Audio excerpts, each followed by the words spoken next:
Friends, మీకు ఈ video నచ్చితే లైక్ చేయండి, సబ్స్క్రైబ్ చేయండి. రాజు కావ్య వాళ్ళు అనుకున్నది అనుకున్నట్టుగానే చేస్తున్నారు. ఆ ప్రాజెక్ట్ ఎలాగైనా సరే పూర్తి చేసేసి రేపు క్లయింట్లకు అప్పచెప్పబోతున్నాం. మనం ఏమీ చేయకుండా చేతగాని వల్ల కూర్చుంటున్నాం అని చెప్పేసి అనామికతో అంటాడు. ఆ మాటలు వినగానే అక్కడ అనామిక మాత్రం నవ్వుకుంటూ ఉంటుంది. అది చూసిన వాడు, ఏంటి నవ్వుతున్నావు, మనం ఏమి చేయలేక ఇలా చూడు దద్దంలా ఉన్నావు, నువ్వేంటి అలా నవ్వుతున్నావు అని చెప్పేసి అడుగుతూ ఉంటాడు.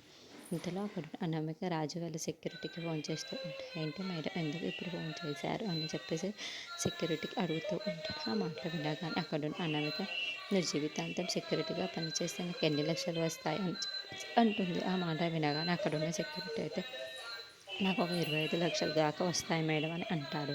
ఇంతలో అక్కడ అనామిక, నీకు 50 లక్షలు ఇస్తాను, నువ్వు నేను చెప్పింది చేస్తే అని చెప్పేసి అంటూ ఉంటాడు. ఆ మాటలు వినగానే అక్కడున్న సెక్యూరిటీ అయితే చాలా సంతోషించి, అవునా మేడం, నిజంగానే మీరు ఏం చెప్పినా సరే నేను చేస్తాను, నాకు ఆ 50 లక్షలు ఇస్తే అని చెప్పేసి అంటూ ఉంటాడు. ఇంతలో అక్కడున్న అనామిక మాత్రం ఒక్కసారిగా సంతోషించి, సరే అక్కడ ఒక కిరీటం ఉంది కదా, ఆ కిరీటాన్ని నువ్వు నాకు ఇచ్చేస్తే నేను దానికి డూప్లికేట్ని పెట్టడమే, అంతే, నువ్వు చేయవలసిన పని, నేను ఇచ్చిన డూప్లికేట్ కిరీటాన్ని అక్కడ పెట్టి ఒరిజినల్ కిరీటాన్ని నాకు ఇచ్చేస్తే చాలు అని చెప్పేసి అంటుంది. ఆ మాటలు వినగానే అక్కడున్న సెక్యూరిటీ అయితే, సరే మీరు చెప్పినట్లుగానే చేస్తాను, మీరు ఆ డూప్లికేట్ కిరీటాన్ని తీసుకునేరని ఆ ప్లేస్లో దీన్ని మార్చేస్తాను అని చెప్పేసి అంటాడు.